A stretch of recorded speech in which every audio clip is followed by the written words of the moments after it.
এইমাত্র উঠে আসলো আজকের আন্তর্জাতিক ও জাতীয় মিলিয়ে সবচেয়ে চাঞ্চল্যকর সেরা বড় খবরগুলি। বিশ্বমঞ্চে ভারতকে ঘিরে বড় কূটনৈতিক আলোচনা, আমেরিকা রাশিয়ার পাল্টা বার্তা, G7 সম্মেলনে ভারতের অনুপস্থিতির রহস্য, বাংলাদেশ সীমান্তে উত্তেজনা আর ইউনূস সরকারের বড় সিদ্ধান্তে দেশজুড়ে বিতর্ক।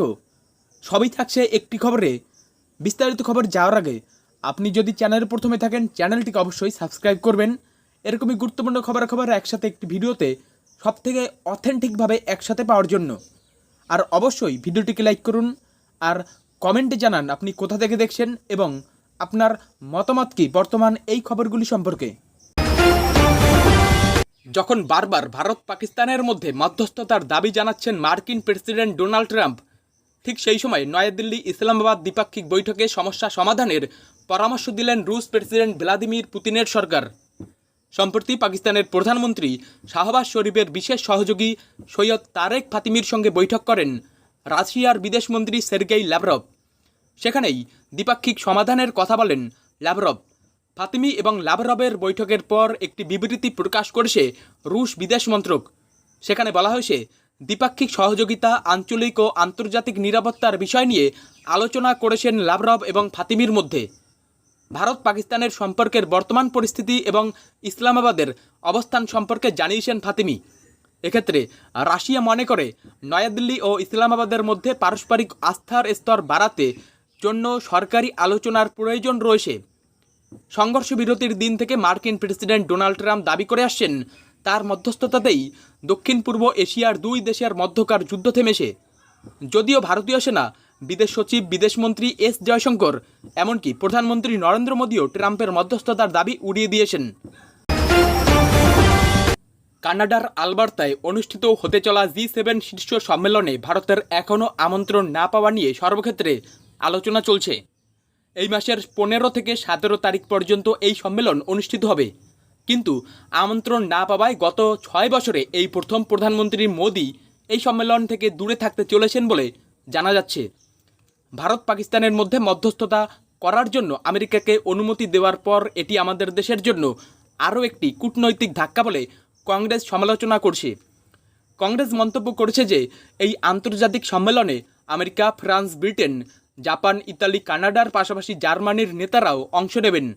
একই সঙ্গে ব্রাজিল, মেক্সিকো, দক্ষিণ আফ্রিকা, ইউক্রেন, অস্ট্রেলিয়ার রাষ্ট্রপ্রধানদেরও আমন্ত্রণ জানানো হয়েছে বলে কংগ্রেসের সাধারণ সম্পাদক জয়রাম রমেশ জানিয়েছেন।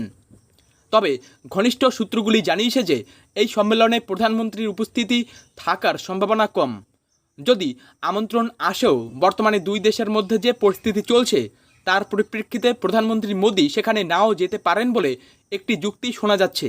এর ফলে G7 প্রধানমন্ত্রী অংশ না নেওয়া গত 6 বছরে এই প্রথম হবে বলে আলোচনা চলছে। 12টি দেশের নাগরিকদের আমেরিকায় প্রবেশে নিষেধাজ্ঞা জারি করেছেন ডোনাল্ড ট্রাম্প। ভারতীয় সময় বুধবার বেশি রাতে এই নির্বাহী আদেশে স্বাক্ষর করেছেন তিনি। আগামী সোমবার থেকে নিষেধাজ্ঞা বলবৎ হবে। মার্কিন প্রেসিডেন্ট যে 12টি দেশকে আমেরিকায় প্রবেশের ক্ষেত্রে কালো তালিকাভুক্ত করেছেন সেগুলি হলো Myanmar, Iran, Libya, Afghanistan, Chad, Congo প্রজাতন্ত্র, Equatorial Guinea, Eritrea, Haiti, Somalia, Sudan ও ইয়েমেন। ট্রাম্প তার প্রথম দফাতেই এমন বিতর্কিত সিদ্ধান্ত নিয়েছিলেন।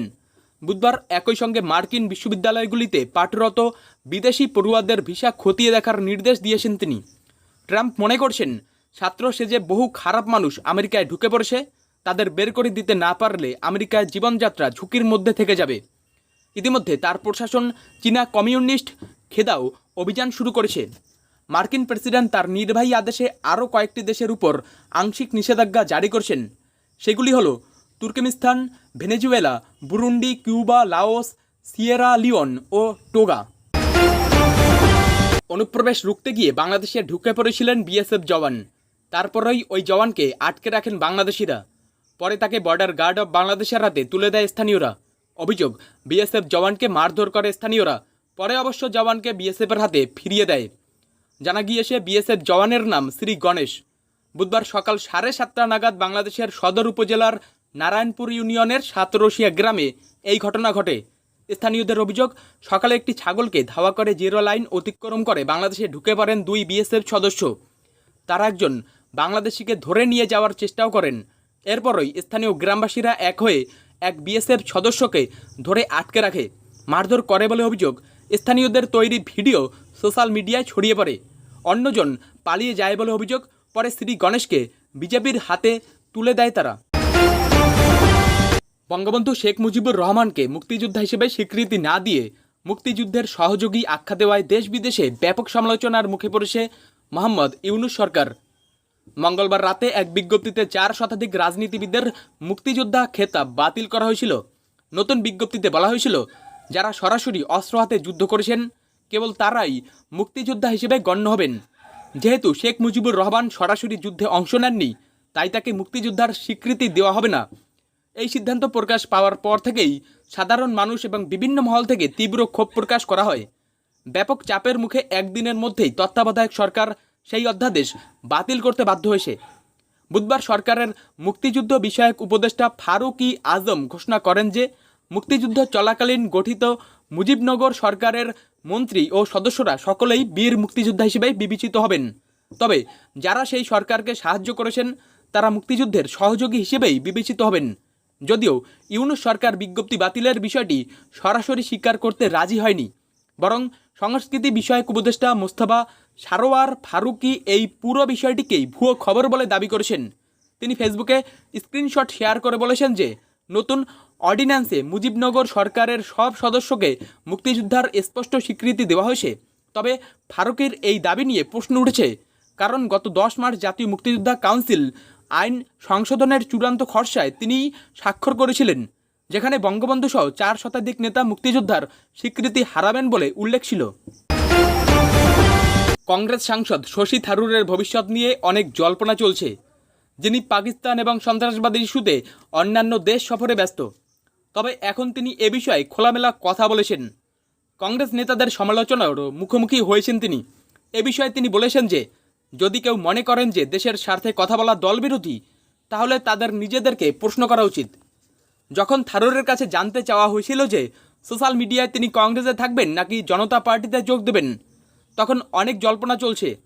এ বিষয়ে তিনি বলেন, আমি একজন নির্বাচিত সংসদ সদস্য এবং 4 বছর মেয়াদ বাকি আছে। আমি বুঝতে পারছি না কেন এই ধরনের প্রশ্ন করা হচ্ছে। প্রতিনিধি দলের আমেরিকা সফরের সমালোচনা নিয়েও থারুরের বক্তব্য ছিল। তিনি বলেন, সত্যি বলতে আমি মনে করি যে যখন কেউ দেশের সেবা করে তখন আমার মনে হয় না যে কারো এই বিষয়গুলি নিয়ে চিন্তা করার দরকার আছে। আমি আমার বন্ধু সালমান খুরশিদকে প্রশ্ন করতে দেখেছি যে আজকাল আমাদের দেশে দেশপ্রেমিক হওয়া কি এত কঠিন। তিনি আরও বলেন, আর যারা মনে করেন যে জাতীয় স্বার্থে কাজ করা এক ধরনের দলবিরোধী কার্যকলাপ,